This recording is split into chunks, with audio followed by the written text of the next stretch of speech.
Assalamualaikum warahmatullahi wabarakatuh, salam pencerahan.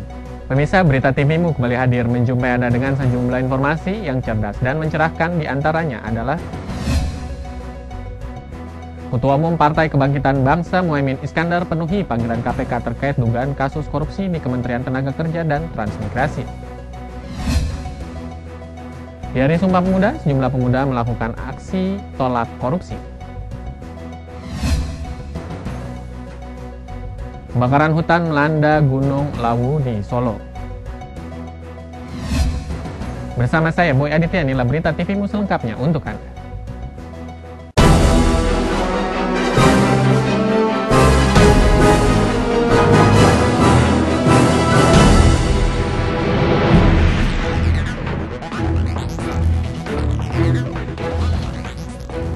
Pemirsa, Komisi Pemberantasan Korupsi atau KPK memanggil mantan Menteri Tenaga Kerja dan Transmigrasi Muhaimin Iskandar sebagai saksi dalam kasus dugaan tindak pidana korupsi di Direktorat Pembinaan Pembangunan Kawasan Transmigrasi atau P2KT di Kemenaker Trans. Hari Rabu sekitar pukul 9 pagi, mantan Menteri Tenaga Kerja dan Transmigrasi atau Menaker Trans Abdul Muhaimin Iskandar atau biasa dipanggil Caimin memenuhi panggilan Komisi Pemberantasan Korupsi atau KPK. KPK menganggap Caimin mengetahui dugaan tindak pidana korupsi yang dilakukan pegawai Direktorat Pembinaan Pembangunan Kawasan Transmigrasi atau P2KT dengan tersangka Jamaluddin Malik. Ketua Umum DPP Partai Kebangkitan Bangsa atau PKB ini membenarkan jika kedatangan ke KPK merupakan panggilan penyidik untuk menjadi saksi pada kasus Jamaluddin Malik yang saat itu menjabat sebagai dirjen di kementeriannya. Saya diundang untuk menjadi saksi Pak Jamal, dulu dirjen ketika saya masih jadi dirjen. Pak, soal pemerasan itu tahu nggak Pak saat Bapak jadi menteri Pak? Ya, saya tidak tahu. Program transmigrasi. Dan saya Salah Caimin. Bukan. Caimin. Pak boleh, tapi kenal dengan Pak Jamaluddin Malik ya Pak? Momennya. Oke. Caimin.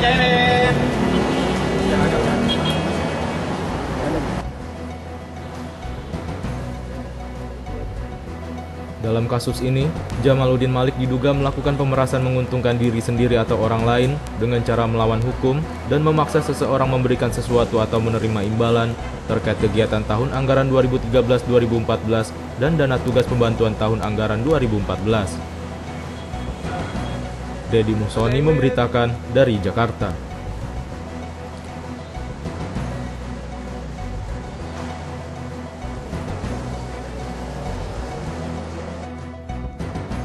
Dengan diantar mobil tahanan, politisi dari Partai Hanura Dewi Yassin Limpo dan asisten pribadinya Rinelda Bandaso datang ke gedung Komisi Pemberantasan Korupsi untuk menjalani sejumlah rangkaian pemeriksaan.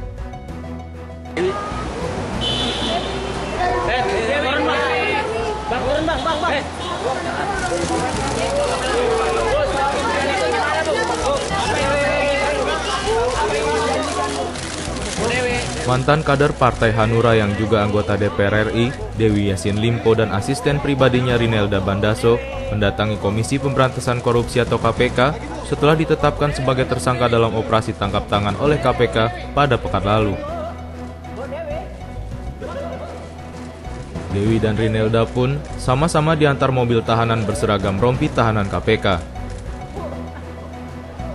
Meski dicecar pertanyaan oleh sejumlah wartawan, keduanya hanya tersenyum tanpa sepatah kata pun menjawab pertanyaan wartawan. Sebelumnya, Dewi Yassin Limpo dan Rinelda Bandaso ditetapkan menjadi tersangka oleh KPK dalam operasi tangkap tangan bersama dua pengusaha bernama Hari Setiadi dan Devianto, serta Kepala Dinas Pertambangan dan Energi Papua Iranius dalam kasus suap proyek pembangkit listrik mikrohidro di Kabupaten Deiyai, Provinsi Papua.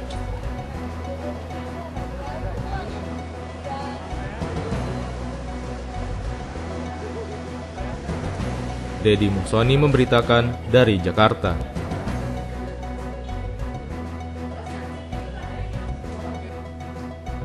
Madrasah Anti Korupsi Pemuda Muhammadiyah menggelar diskusi seri keempat mengusung tema Yang Muda Yang Anti Korupsi.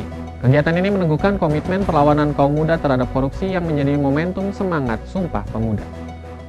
Kami putra dan putri Indonesia mengaku berbangsa yang satu. Bertepatan dengan Hari Sumpah Pemuda ini, mengusung tema yang muda yang anti korupsi. Diskusi ini dihadiri sejumlah tokoh seperti Bima Arya Sugiarto, Wali Kota Bogor, Dhanil Anzar Simanjuntak, Ketua Umum Pimpinan Pusat Pemuda Muhammadiyah, dan Ade Irawan selaku Koordinator ICW yang memberikan pandangannya terkait anti korupsi bagi kalangan pemuda. Dhanil Anzar Simanjuntak, Ketua Umum Pimpinan Pusat Pemuda Muhammadiyah menjelaskan, cita-cita dari kemerdekaan Indonesia itu mewujudkan Indonesia yang cerdas dan sejahtera. Pemuda Muhammadiyah menilai, musuh utama dari terwujudnya cita-cita kemerdekaan Indonesia itu, korupsi yang masif di Indonesia. Untuk itulah diskusi ini digelar meneguhkan komitmen perlawanan pemuda terhadap korupsi yang menjadi momentum semangat Sumpah Pemuda.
Dhanil menambahkan, tagline utama dari Madrasah Anti Korupsi adalah Ibdah bin Nafsi, yakni dimulai dari diri sendiri, maka selain melakukan perlawanan, diskusi ini pun bertujuan memperbaiki moral pemuda dimulai dari diri sendiri.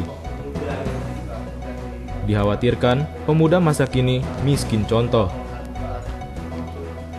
Banyak generasi sebelumnya yang terlibat kasus korupsi. Diharapkan seminar ini dapat meningkatkan moral pemuda dalam melawan budaya korupsi yang sudah mendarah daging di Indonesia. Noviani Nuraini, Surya Saputra memberitakan dari Jakarta. Sumpah Pemuda yang diperingati setiap tanggal 28 Oktober merupakan hari yang sakral bagi pemuda dan pemudi Indonesia. Sebab pada tahun 1928 seluruh pemuda dan pemudi bersumpah untuk bersatu. Lalu bagaimana pandangan dan harapan untuk generasi berikutnya bagi para pemimpin pemuda Muhammadiyah ini? Simak liputan selengkapnya untuk Anda.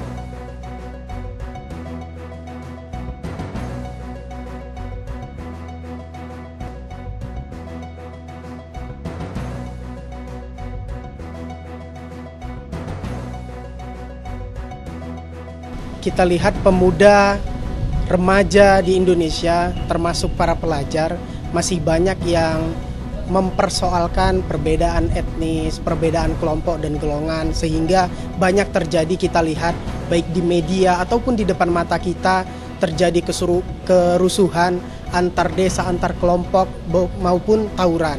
Ini merupakan fenomena yang terjadi di Indonesia saat ini yang menunjukkan bahwasanya Sumpah Pemuda belum benar-benar tertanam di pemuda Indonesia. Dengan ini saya Hairul Sakti Lubis selaku Ketua Pimpinan Pusat Ikatan Pelajar Muhammadiyah berharap kepada seluruh pemuda di Indonesia untuk benar-benar mempatrikan Sumpah Pemuda di dalam dirinya. Mari kita sama-sama berkarya, tunjukkan bahwasanya kita pemuda yang mampu membangun bangsa.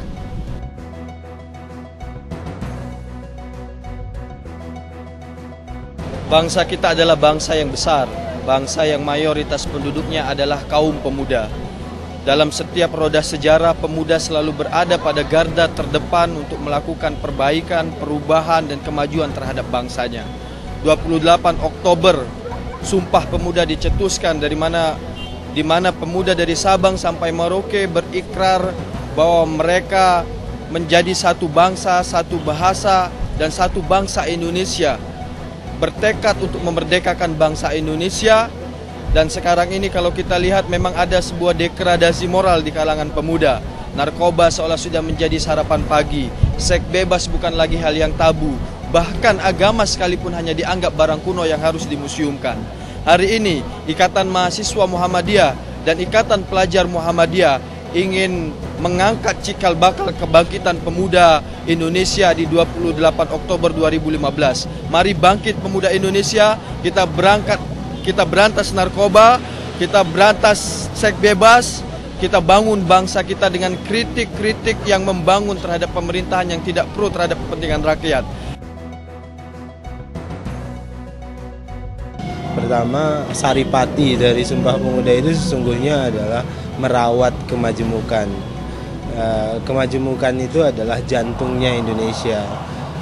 Kami juga di Pemuda Muhammadiyah, di Muhammadiyah secara umum itu punya komitmen tinggi terhadap kemajemukan. Esensi dari Sumpah Pemuda itu sebenarnya bagaimana kemudian menghadirkan kemajemukan itu sebagai kekuatan, sebagai rahmat dalam bahasa agamanya. Bila kemudian kemajemukan kita itu dirusak, artinya juga jantung Indonesia itu dirusak. Oleh sebab itulah mengapa komitmen kemajemukan itu harus menjadi modal utama dan semangat utama dalam pembangunan. Nah, Indonesia itu lahir karena kemajemukan itu. Sumpah Pemuda itu lahir karena ada kesadaran kolektif sebagai bangsa. Kita adalah majemuk, tapi kemajemukan itu bukan sebagai kelemahan, tapi justru menjadi kekuatan. Oleh sebab itulah hari ini ke 87 tahun yang lalu, refleksi kemajemukan itu harus tetap kita rawat, jangan kemudian kita rusak. Noviani Nuraini, Yunus Priyonggo memberitakan dari Jakarta.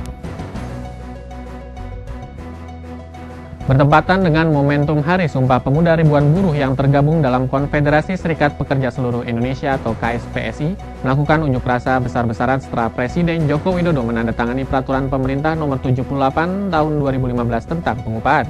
Dalam aksi unjuk rasa ini, buruh mengancam akan melakukan demonstrasi yang lebih besar, bahkan sampai menginap di Istana Merdeka jika peraturan tersebut tidak direvisi.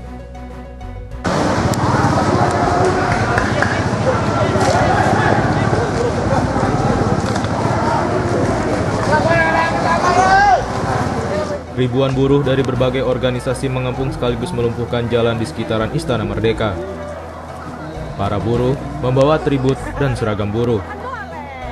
Buruh juga memprotes keras peraturan pemerintah mengenai pengupahan buruh yang dinilai merugikan kaum buruh. Selain akan kembali berunjuk rasa, ribuan buruh dari berbagai organisasi ini mengancam bakal menginap di depan Istana Negara hingga Presiden Joko Widodo mencabut peraturan pemerintah atau PP tentang pengupahan. Aksi ini merupakan wujud protes keras dari para buruh agar peraturan tersebut segera dibatalkan. Pendemo mengatakan, dengan dikeluarkannya Peraturan Pemerintah Nomor 78 Tahun 2015 tentang pengupahan minimum provinsi atau UMP tahun 2016 yang akan ditetapkan dan diumumkan pada 1 November tahun ini, sudah harus menggunakan formula yang diamanatkan dalam format baru. Dedi Musoni memberitakan dari Jakarta.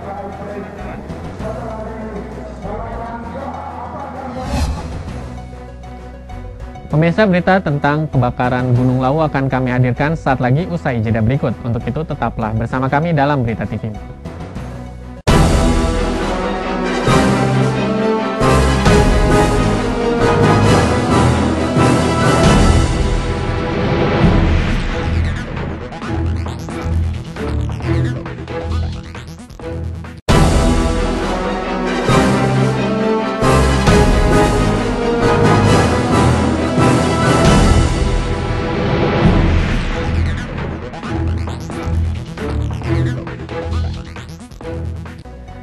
Pemirsa, terima kasih masih bersama kami dalam Berita TV-mu. Kebakaran hutan di lereng Gunung Lawu mulai merembet mendekati pemukiman warga. Berbagai upaya pemadaman api telah dilakukan oleh ratusan aparat gabungan.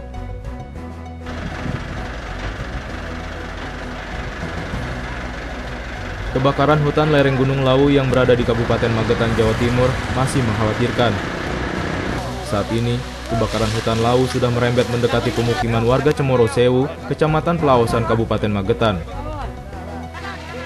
Upaya pemadaman api terus dilakukan oleh ratusan aparat gabungan dengan dibantu oleh warga sekitar.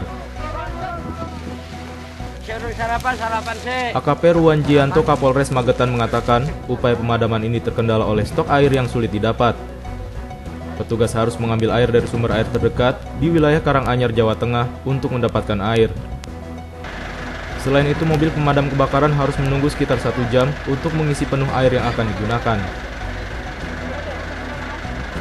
Sebenarnya kemarin itu untuk api sudah bisa dipadamkan karena tadi pagi itu ada sisa bara yang masih menyala, akhirnya muncul.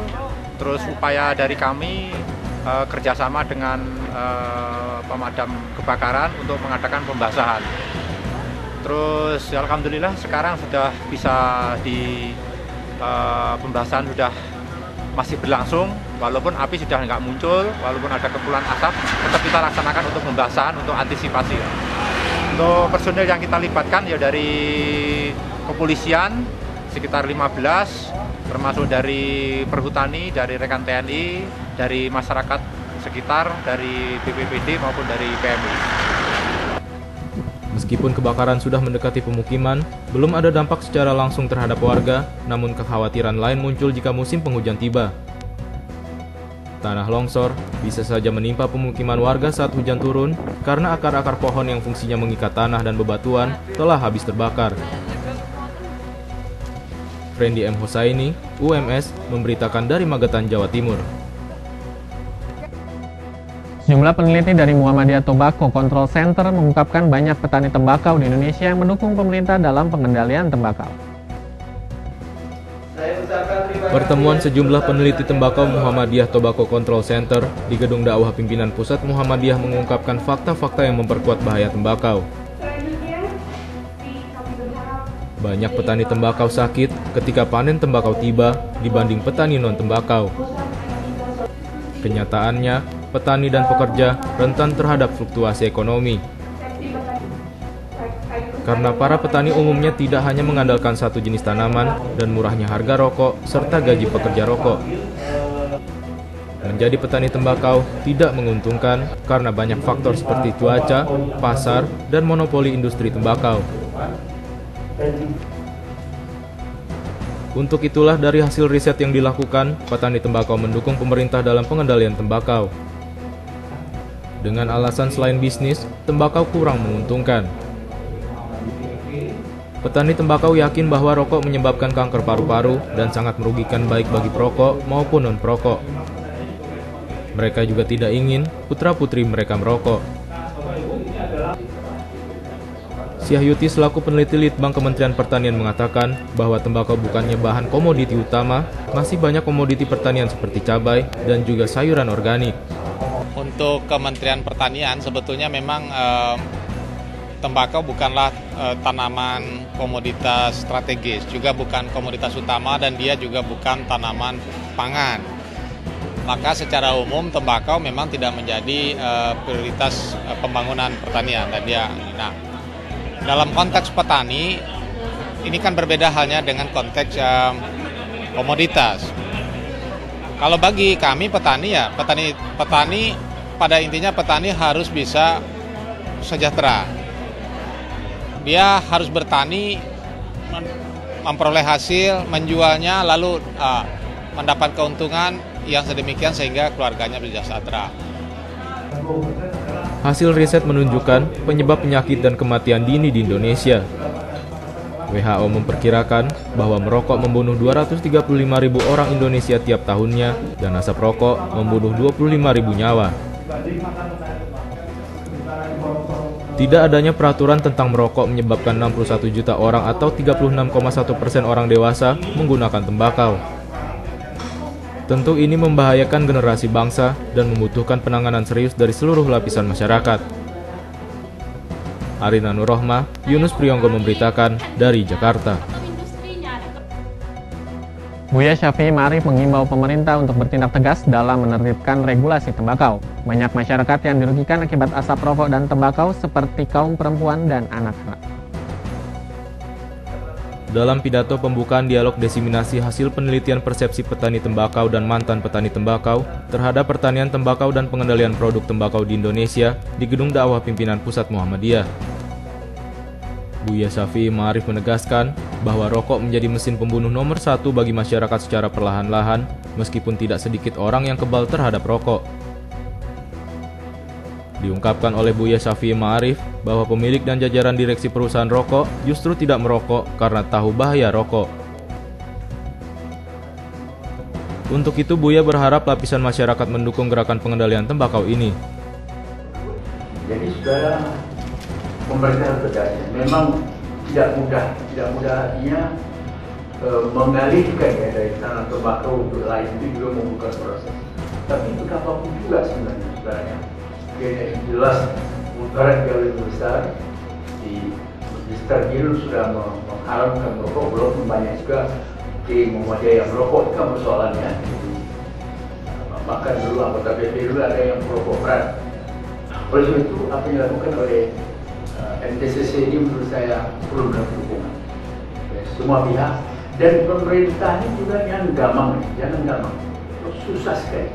So, pemerintah ini juga karena industri rokok dan tahu sudah pengusaha rokok dan saya punya rumah di mana ada di mana.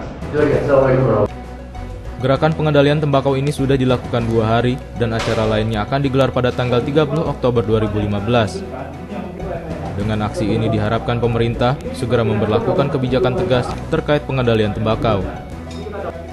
Arina Nurrohmah, Trio Prasetyo memberitakan dari Jakarta. Pemirsa, Indonesia memiliki potensi yang besar bagi pengembangan ekonomi dan keuangan syariah. Salah satu daerah yang memiliki potensi besar pengembangan ekonomi syariah adalah Jawa Timur.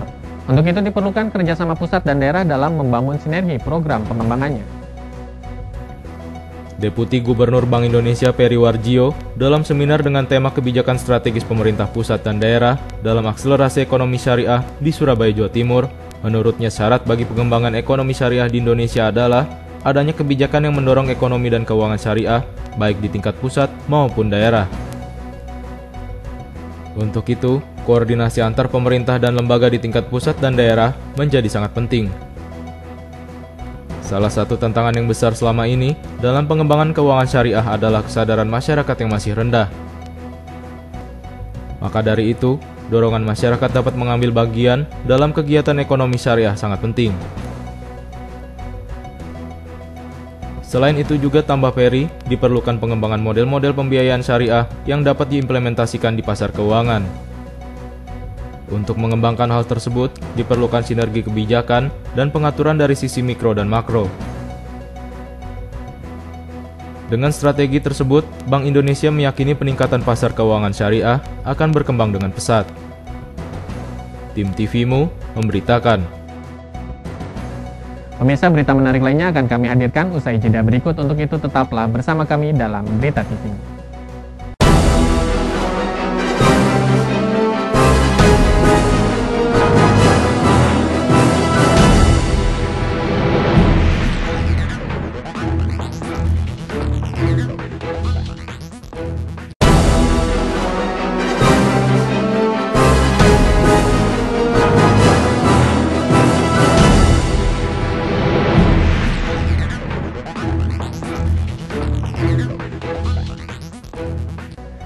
Pemirsa, terima kasih masih bersama kami dalam Berita TVMU. Kementerian Riset, Teknologi, dan Pendidikan Tinggi mengajukan visi pengembangan kompetensi sumber daya manusia untuk penguatan daya saing bangsa menyambut datangnya masyarakat ekonomi Asia nanti. Universitas Said berusaha menjawab tantangan tersebut dengan melakukan inkubator bisnis pangan untuk meningkatkan jumlah wira swasta di Indonesia. Menanggapi persaingan pada masyarakat ekonomi ASEAN atau MEA nanti, Kementerian Riset Teknologi dan Pendidikan Tinggi atau Kemenristek-Dikti mencanangkan pengembangan kompetensi sumber daya manusia untuk penguatan daya saing bangsa. Sebab, menurut Ali Gufron Mukti, selaku Direktur Jenderal Sumber Daya Iptek dan Dikti Kemenristek-Dikti menjelaskan, saat MEA yang akan unggul bukan hanya orang yang memiliki karakter, tetapi juga kemampuan. Untuk itu, perguruan tinggi perlu mencetak sumber daya manusia yang berkualitas untuk mendukung daya saing bangsa. Di dalam masyarakat ASEAN Community, tentu yang akan unggul adalah mereka yang tidak saja memiliki karakter tadi, tetapi juga betul-betul memiliki kemampuan.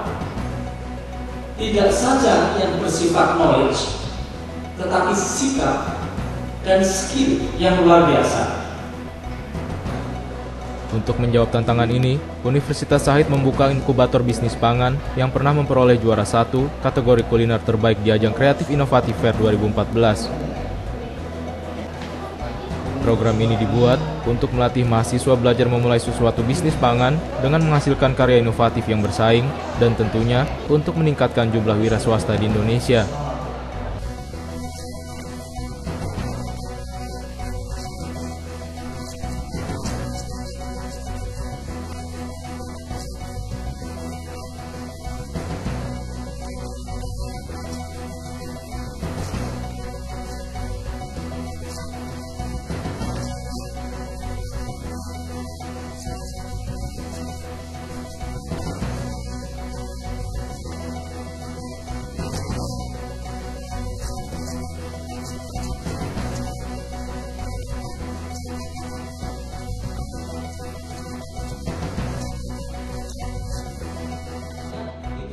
Untuk meningkatkan daya saing bangsa dalam masyarakat ekonomi ASEAN nanti, Kemenristek-Dikti menyiapkan surat keterangan pendamping ijazah atau SKPI sebagai bentuk kompetensi tambahan bagi lulusan perguruan tinggi. Noviani Nuraini, Yunus Priyonggo memberitakan dari Jakarta. Program bela negara yang diusulkan Menteri Pertahanan Republik Indonesia menuai pro dan kontra. Muhammadiyah sebagai organisasi keagamaan dianggap siap mengikuti program bela negara dengan adanya tapak suci Hizbul Waton dan Komando-Komando Kesiapsiagaan Angkatan Muda Muhammadiyah atau KOKAM. Usulan Menteri Pertahanan Ria Mizar Triakudu mengenai program bela negara banyak menuai pendapat tak terkecuali Muhammadiyah. Afnan Hadi Kusumo selaku DPD RI mengatakan bahwa Muhammadiyah sebenarnya telah memiliki bela negara yang telah dilatih dan siap untuk melaksanakan program tersebut. Bela negara yang dimiliki Muhammadiyah yakni Tapak Suci, Hizbul Waton, dan Komando Kesiapsiagaan Angkatan Muda Muhammadiyah atau KOKAM. Sebenarnya kalau di Muhammadiyah sudah ada itu bela negara itu yang ditunjukkan dengan satu ya. Keberadaan Tapak Suci Putra Muhammadiyah, yang kedua keberadaan KOKAM ya, Komando Kesiapsiagaan Angkatan Muda Muhammadiyah, yang ketiga keberadaan Hizbul Waton ya, Komando Hizbul Waton. Ini menunjukkan bahwa Muhammadiyah itu sudah menyediakan ruang pemeriksaan yang berada di sebelah, sudah memberikan kontribusi bela negara dan tinggal memakai. Ini tidak perlu ada pelatihan lagi, tinggal memakai aja. Diharapkan dengan adanya 3 organisasi otonom yang dimiliki Muhammadiyah tersebut mampu membantu dalam menyukseskan program bela negara. Kementerian Pertahanan akan melakukan program bela negara warga Indonesia dari tingkat TK sampai umur 50 tahun. Dasar hukum dari program ini yakni Undang-Undang Dasar 1945, Pasal 27 dan Undang-Undang Pertahanan Nomor 3 Tahun 2002 yang berbunyi bahwa setiap orang punya hak dan kewajiban bela negara. Asrul Sabtono, Isvi Swarini Lakandi memberitakan dari Yogyakarta. Pimpinan Daerah Pemuda Muhammadiyah Kabupaten Sleman, Yogyakarta bekerja sama dengan MPR RI mengadakan dengar pendapat 4 pilar kebangsaan di kantor PDM Kabupaten Sleman, Yogyakarta. Acara tersebut dihadiri anggota Muhammadiyah Kabupaten Sleman. Banyaknya permasalahan kebangsaan yang terjadi di Indonesia, pimpinan daerah Muhammadiyah Kabupaten Sleman, Yogyakarta bekerja sama dengan MPR RI melaksanakan dengar pendapat 4 pilar negara. Dengar pendapat ini dilaksanakan untuk meningkatkan kehidupan bernegara dari Angkatan Muda Muhammadiyah. Afnan Hadi Kusumo mengatakan bahwa tokoh Muhammadiyah sangat berperan penting dalam penyusunan Pancasila. Dan di masa sekarang, warga Muhammadiyah juga memiliki peran dalam mengisi konsep-konsep tersebut dengan karya yang nyata. Kalau saya melihatnya, Muhammadiyah itu mengisi peran-peran yang sudah dikonsepkan oleh para founding father kita itu, yang termasuk juga tokoh-tokoh Muhammadiyah dulu, itu mengisi konsep-konsep tersebut dengan karya nyata.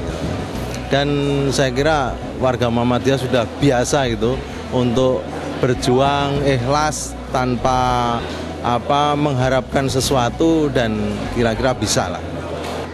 Ketua Umum PDPM Sleman berharap dengan diselenggarakannya dengar pendapat ini warga Muhammadiyah dapat mengaplikasikan keempat pilar bangsa di kehidupan sehari-hari. Ya, kalau untuk yang acara ini baru pertama kali kami selenggarakan, tapi terus kami akan terus meningkatkan kerjasama dengan MPR RI agar terus apa yang bisa dari teman-teman di AMM ini bisa kami sampaikan ke Pak Afnan sebagai anggota DPD RI dari Yogyakarta. Dengan adanya sosialisasi 4 pilar kebangsaan ini dapat membangun sifat cinta bangsa bagi seluruh rakyat Indonesia dan menguatkan sikap-sikap kebangsaan. Asrul Sabtono, Iswiswari Nilakandi memberitakan dari Yogyakarta. Tingginya kejahatan seksual terhadap anak-anak di bawah umur membuat Menteri Sosial semakin yakin bahwa hukuman berat akan membuat pelaku kekerasan seksual menjadi jerak. Oleh karena itu, rencana penetapan hukuman kebiri terhadap mereka dianggap sangat tepat. DPD RI juga telah berencana menyusun rancangan undang-undang tentang kekerasan ibu dan anak. Semakin tingginya angka kekerasan seksual terhadap perempuan terutama anak-anak menjadi kekhawatiran bagi semua pihak. Usulan-usulan hukuman bagi pelaku pencabulan telah banyak dikemukakan. Hukuman kebiri menjadi salah satu hukuman yang dianggap ampuh membuat efek jera bagi pelaku. Namun rencana penerapan hukuman kebiri menuai pro dan kontra. Afnan Hadikusumo selaku DPD RI mengatakan hukuman kebiri tidak masuk ke dalam hukum positif Indonesia. Nah, tapi itu tidak masuk di hukum positif Indonesia gitu loh persoalannya. Siapa yang mau mengeksekusi itu? Karena ya kalau wacana sih masuk, tetapi eksekusinya itu susah. Karena apa? Karena tidak masuk di hukum positif negara kita. Nggak ada.